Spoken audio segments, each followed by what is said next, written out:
இப்ப நீங்க பாக்குற இந்த லிங்கத்துக்கு மொத்தம் 2 அதிசயங்கள் இருக்கு. ஒண்ணு, இந்த லிங்கம் எதால ஆனதுன்னு இதுவரைக்கும் யாராலுமே கண்டுபிடிக்க முடியல. இரண்டாவது அதிசயம், இந்த லிங்கம் ஒரு நாளைக்கு 6 முறை நிறமாறக்கூடிய தன்மை உள்ளது. இந்த மாதிரி அதிசய லிங்கம் உலகத்துல நீங்க எங்கேயுமே பார்க்க முடியாது. காலையில 6 மணியிலிருந்து 8:24 மணி வரைக்கும் சிவபெருமான் காப்பர் நிறத்துல காட்சி அளிக்கிறாரு.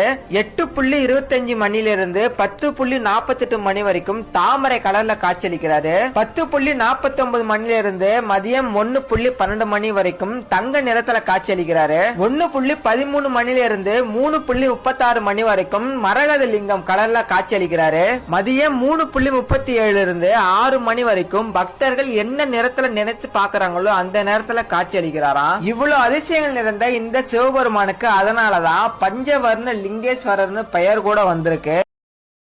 Download ShareChat.